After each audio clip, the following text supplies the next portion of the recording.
Hey there, it's Rob Folia, author of Real Estate Reset and owner of Folia Properties. And it's early October here, 2024, and I am going to do something that I never do. I never do this. Um, and because quite frankly, I think it can sometimes be a bit overblown and honestly sometimes irresponsible. But today I'm going to give relatively blanket advice to anybody who's thinking about buying or selling real estate here in the next few months. And there's a reason behind it. We're going to look at some numbers as to why. But that blanket advice, I would say, just in case you don't have time to watch the whole video, in case you think this is just clickbait, I never do this. Go back and look at my old videos. You can see that. But that blanket advice is if you're thinking of moving anytime soon, like you're thinking, hey, in the next few years, I'd like to be in that larger place, or that smaller place, or move across town or move across country or whatever the case is. If that's you, I would seriously look at taking action now. And there's a pretty big reason behind that. But we're going to look at some numbers and really dive into why that is. First, and before we look at anything that's local market related, I'd be remiss if I didn't talk a little bit about interest rates. Um, you can see, according to FreddieMac.com, interest rates have dropped over the last couple of months. That's a great thing, guys. It makes home ownership more affordable. I mean, you look at the difference between May and October here, so roughly 5 months. They've gone down about a little more than a point, according to Freddie Mac. That's awesome. I mean, for every 1% that interest rates drop, it makes a home about 10% more affordable. So that's a great thing. It lowers a homeowner's payment. So if you're moving, if you're selling, you're likely buying as well. That just it helps. It helps make home ownership affordable. But so why does this tell me, hey, do something now and not wait? Well, and before we even look at the local market, I'll say this: what's happening in roughly a month? An election that's relatively divisive in our country, where we're going to see a new president, regardless of who wins.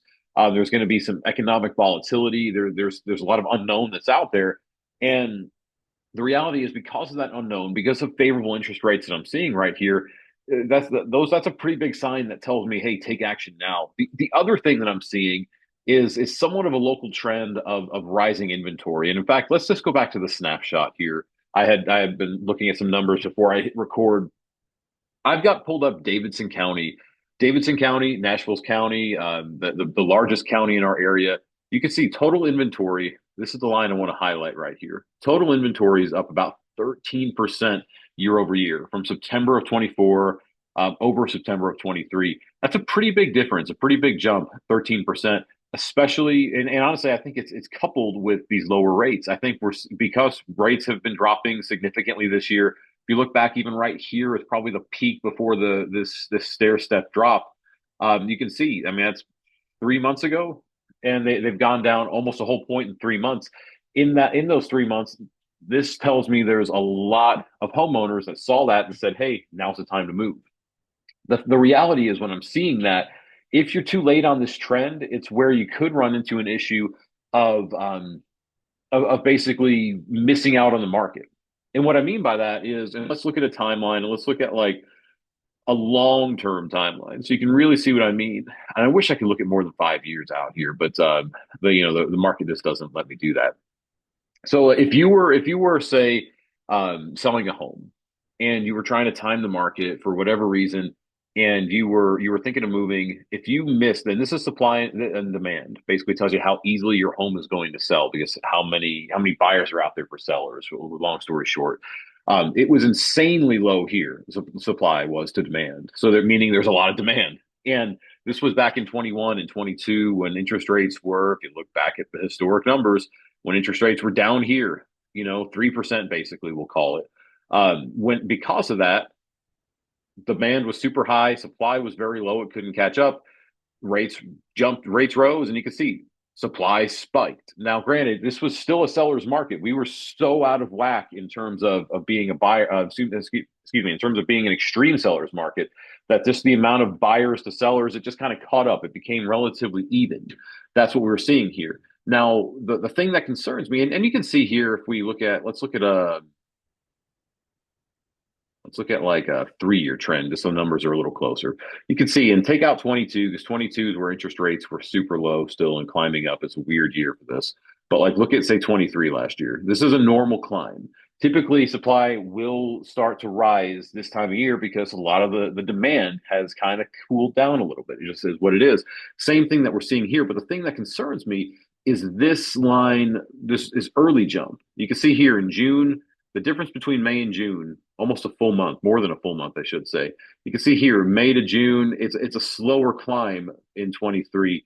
It's a slower climb here as well, in 22, and that's the weird year that I was talking about. If you go back and look at the 5 year trend, the May to June climb here as well, it actually went down in 21. It went down in 20 as well. Point being that this huge jump right here and the fact that it's continuing to rise is telling me that we're starting to see inventory really level out with demand. I'm not surprised by that because if you go back and again I wish RealTracs, our system that realtors we pay too much money for not enough information, and I'll just get my rant off right there. The reality is that we should be able to see longer than this on a timeline, but they don't let us. And I know they have the data, but it is what it is. But if you look back historically, that's the case. And if you look back, say at 2019, and I wish I could show you more of 2019 here, and back from 18 and 17 and 16, was that we were in a market that was kind of like this in some counties. It was 2 months of supply, maybe lower, and it was starting to rise, and it was going up in 19, and we were seeing all signs that pre-pandemic we were going to get into a balanced market. And a balanced market means that there's really almost no multiple offers unless your home's really underpriced. That it's sometimes it could be a tipping point even of a market where we might see more of a buyer's market where there's just more homes out there than there are buyers, and we haven't seen that in like 15 years, but it could be coming. And that's my point when I'm talking about this.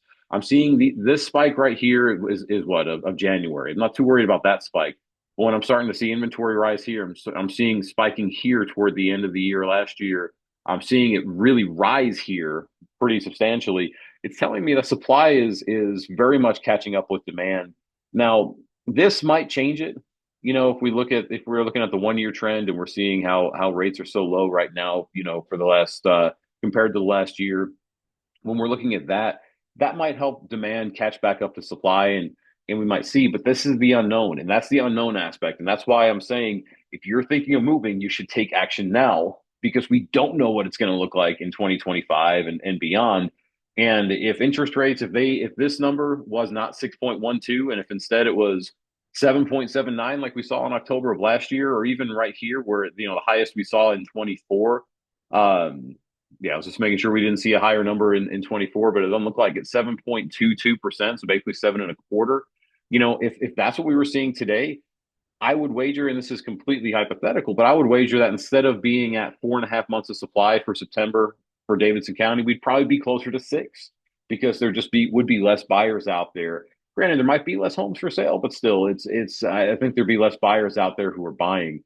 And so this rate right here, if this rises, and market trends don't get much better than what we're seeing at plateau here and rise, then we very well might be in going into a buyer's market. We don't know. Now you might be thinking, buyer's market. That means if I'm selling and buying, I should be in great shape.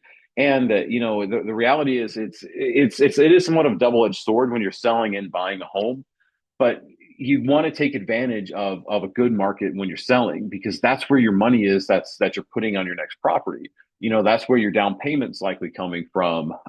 It's that first domino in moving. You've got to sell in order to buy. So if you have issues selling, you're going to have issues buying. If it's smooth sailing when it comes to selling, smooth sailing when selling, easy to say, right? But if it's smooth sailing when it's selling, then it's a little bit more of smooth sailing when you're buying. Rough waters when you're selling. Yes, it might become clearer waters when you're buying, but you still got to get through the rough waters first. That's my point. And so again, I'm never the biggest proponent of the blanket advice stuff because everybody's situation is different. You might really not be in a situation to move right now, and moving might not be the best thing for you. Or maybe it's very common for somebody who is looking at becoming an empty nester, for instance.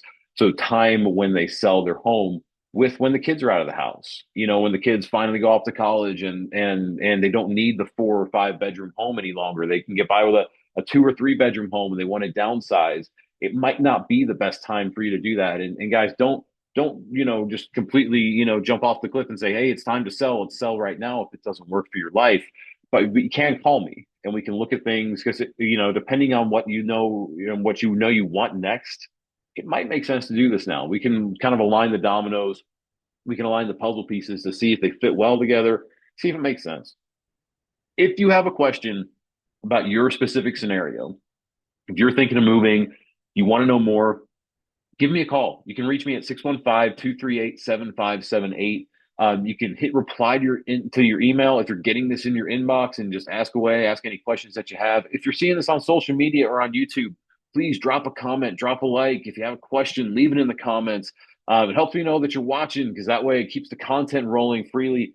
It also helps the algorithm. That way, that way I pop up more in your feed and other people's feeds so I can help them and give them an educated viewpoint on real estate and not just the fluff that so many agents put out there. And so I hope this has been beneficial. If you have any questions, reach out. I'm here to help. Thank you all so much. I'll see you next time.